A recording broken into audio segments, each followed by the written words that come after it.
Orang beriman dikeluarkan dari neraka kemudian dihentikan di atas sebuah lengkungan di antara surga dan neraka. Lalu dilakukanlah qisas kezaliman di antara mereka satu sama lain yang terjadi di dunia. Setelah dibersihkan dan disucikan, mereka diizinkan untuk masuk surga. Demi zat yang jiwa Muhammad ada di tangannya, sungguh masing-masing mereka lebih mengetahui jalan menuju rumahnya di surga daripada jalan menuju rumahnya di dunia.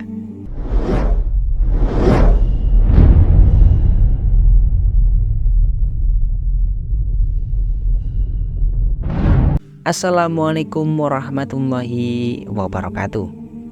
Surga dan neraka adalah tempat akhir bagi umat manusia setelah usainya kehidupan di dunia. Menurut sebuah hadis, kaum mukmin akan dibersihkan dulu di neraka sebelum masuk surga. Dibersihkannya kaum mukmin sebelum masuk surga ini dilakukan setelah menyeberangi jembatan Sirat atau Shiratal Mustaqim. Kaum mukmin akan berhenti di atas sebuah lengkungan di antara surga dan neraka, kemudian dibersihkan dan disucikan dengan cara qisas atau pembalasan setimpal, seperti dikatakan oleh Umar Sulaiman Al-Aqsar dalam kitab Al-Jannah wan Nar. Pembalasan setimpal tersebut dilakukan apabila ada hak yang terdolimi di antara kaum mukmin semasa hidup di dunia. Menurut Umar Sulaiman Al-Aqsar, hal itu dilakukan agar mereka masuk surga dalam keadaan suci dan bersih, tidak menanggung satupun kezaliman terhadap orang lain dan tidak saling menuntut hak satu sama lain. Tahapan pembersihan diri ini disebutkan dalam hadis yang dikeluarkan Imam Bukhari dalam Sahihnya pada kitab Ar-Riqaq bab qisas dari Abu Sa'id Al-Khudri. Ia menceritakan bahwa Rasulullah SAW bersabda, orang beriman dikeluarkan dari neraka kemudian dihentikan di atas sebuah lengkungan di antara surga dan neraka. Lalu dilakukanlah qisas kezaliman di antara mereka satu sama lain yang telah terjadi di dunia. Setelah dibersihkan dan disucikan, mereka diizinkan untuk masuk ke dalam surga. Demi zat yang jiwa Nabi Muhammad ada di tangannya, sungguh masing-masing mereka lebih mengetahui jalan menuju rumahnya di surga daripada jalan menuju rumahnya di dunia. Ad-Dailami dalam Firdaus Al-Akhbar turut meriwayatkan hadis dari Ibnu Abbas terkait umat Islam yang akan dimasukkan neraka dulu sebelum masuk ke dalam surga.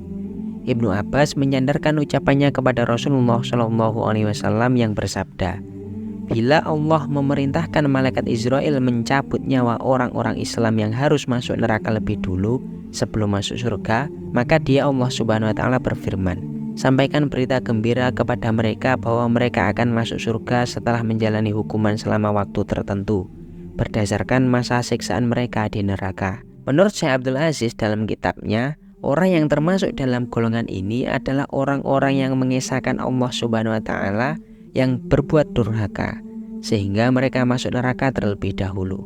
Syekh Abdul Aziz menjelaskan lebih lanjut, hak-hak orang yang akan masuk ke neraka dulu sebelum masuk surga ini akan ditangguhkan di Al-Mizan, dan mereka dapat menuntut hak-haknya setelah keluar dari neraka dan sebelum masuk surga. Hak-hak dan kewajiban mereka bisa jadi berkaitan dengan orang yang beriman yang telah dahulu masuk surga, dan bisa juga berkaitan dengan orang kafir yang masuk di neraka bersama mereka. Terang Syekh Abdul Aziz, pengadilan atas perkara orang yang mengisahkan Allah Subhanahu wa Ta'ala namun berbuat durhaka ini berpotensi mengangkat mereka ke tempat yang sedikit lebih tinggi, sebagaimana dijelaskan dalam hadis tentang Shiratal Mustaqim. Dalam satu riwayat diceritakan bahwa sekelompok orang akan masuk neraka terlebih dahulu, lalu berakhir di surga atas izin Allah Subhanahu wa Ta'ala. Dalam hadis Rasulullah menceritakan tentang orang yang terakhir keluar neraka dan terakhir masuk surga.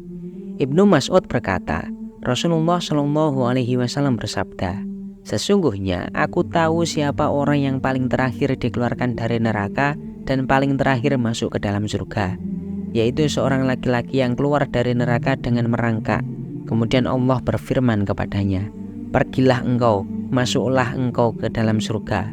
Ia pun mendatangi surga, tetapi ia membayangkan bahwa surga itu telah penuh. Ia kembali dan berkata, wahai Robku, aku mendatangi surga tetapi sepertinya telah penuh.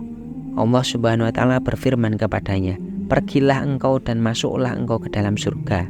Ia pun mendatangi surga, tetapi ia masih membayangkan surga itu telah penuh.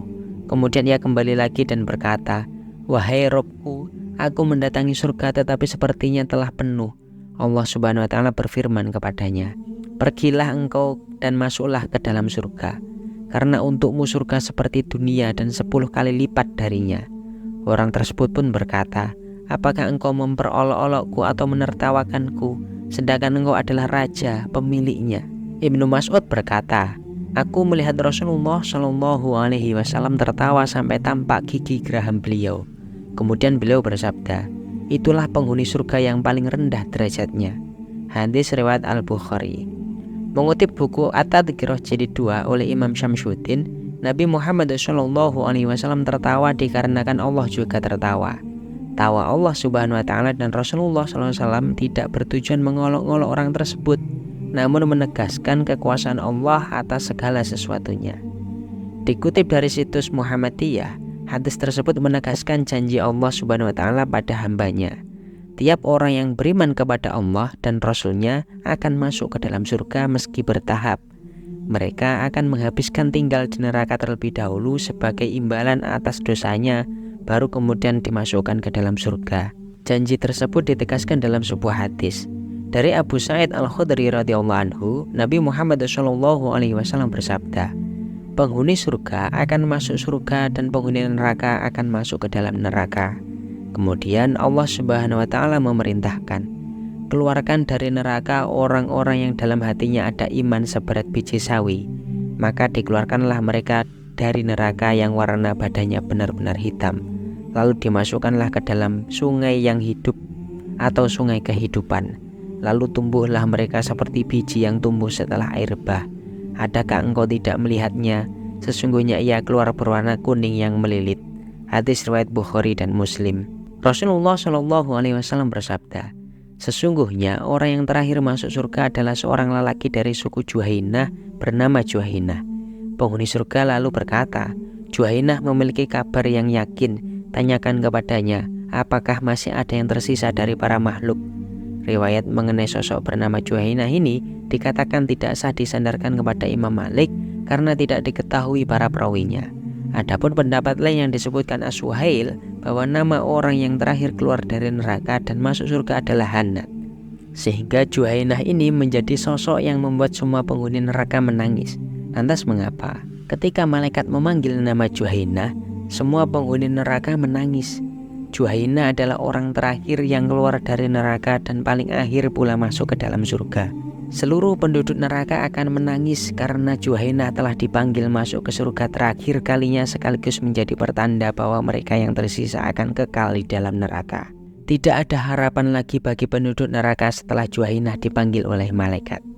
Kisah Juhainah ini telah diterangkan dalam hadis yang dinukil dari kitab An-Nihayah fil Fitan wal Malahim oleh Ibnu Katsir. Ad-Daruqutni meriwayatkan dalam kitabnya, para perawi dari Malik dan Al-Khatib Al-Baghdadi dari Abdul Malik bin Hakam, Malik menuturkan kepada kami dari Nafi dari Ibnu Umar bahwa Rasulullah Shallallahu Alaihi Wasallam bersabda, "Sesungguhnya orang yang terakhir masuk surga adalah seorang lelaki dari suku Juhainah bernama Juhainah." Penghuni surga lalu berkata, "Juhainah memiliki kabar yang yakin. Tanyakan kepadanya apakah masih ada orang yang tersisa dari para makhluk." Dikisahkan dalam riwayat bahwa penduduk neraka akan menangis karena Juhainah telah dipanggil masuk ke dalam surga.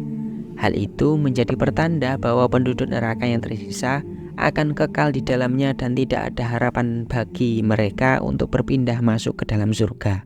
Imam Syamsuddin Al-Qurtubi dalam kitabnya At-Tadhkirah jilid 2 turut menerangkan orang yang terakhir keluar dari neraka sekaligus terakhir masuk surga.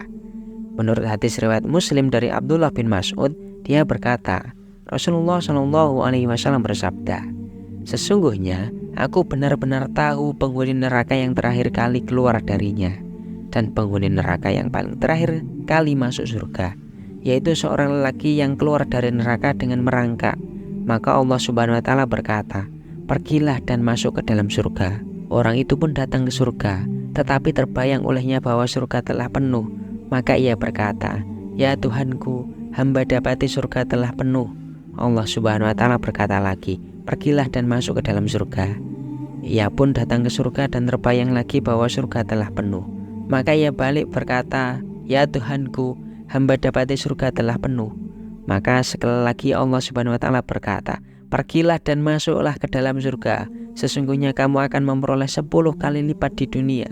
Kemudian orang itu berkata, apakah engkau mengejekku atau engkau telah menertawakan hamba padahal engkau raja? Abdullah bin Mas'ud menambahkan dengan berkata, saya sungguh-sungguh melihat Rasulullah tertawa sampai tampak gigi gerahamnya.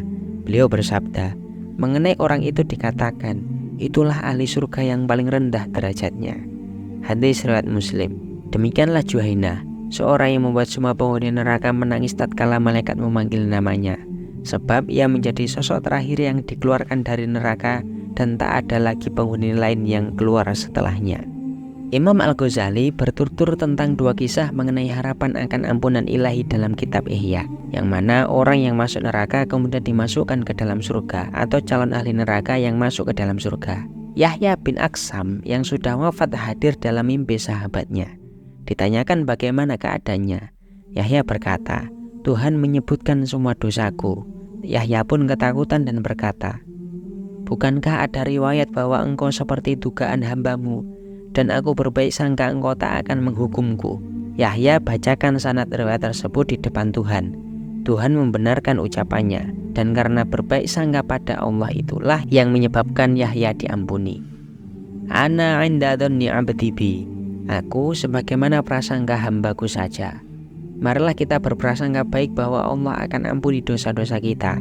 Sebesar apapun dosa kita, berbaik sangkalah Allah akan mengampuni. Jangan putus asa dari rahmat dan kasih sayangnya. Kisah kedua yang dituturkan oleh Imam Ghazali tentang harapan akan ampunan ilahi, ada orang dari Bani Israel yang dimasukkan neraka selama 1000 tahun. Dia terus menjerit memanggil Tuhan. Lantas Jibril diperintahkan membawanya kepada Allah. Allah bertanya, bagaimana tempatmu? Jelek, jawabnya. Tuhan menyuruh dia kembali masuk neraka. Dia berjalan keluar dan tiba-tiba membalik badannya kembali kepada Tuhan. Lalu ditanya, kenapa balik badan? Dia pun menjawab, karena aku benar-benar berharap engkau tak kembalikan aku ke neraka setelah sejenak aku dikeluarkan. Tuhan lalu perintahkan dia masuk surga karena ternyata dia masih punya harapan akan rahmat ilahi. Subhanallah. Imam Al-Ghazali mengajak kita untuk memohon keselamatan lewat ampunan dan kasih sayang Allah. Mereka yang penuh dosa namun masih berharap padanya akan dipeluk oleh kasih sayangnya. Kita sebagai umat Islam teruslah menebar harapan akan ampunan ilahi. Jangan tutup pintu surga saat kami masih terus berprasangka baik padanya. Para ulama jangan renggut harapan kami akan ampunannya. Kami pernah berlari meninggalkannya tapi kami masih bisa membalik badan kepadanya. Para habaib jangan pandang kami seperti manusia hina. Kalaupun kami pantas masuk neraka, kami tetap berharap dan berprasangka baik kepadanya. Allahumma innaka afuwun karim, tuhibbul afwa fa'fu anna ya karim. Demikianlah detik-detik proses ahli neraka yang beriman masuk ke dalam surga. Semoga kita semua termasuk golongan orang yang tetap memegang iman sampai akhir hayat. Amin amin ya rabbal alamin. Wallahul muwaffiq ila aqwamit thoriq. Wassalamualaikum warahmatullahi wabarakatuh.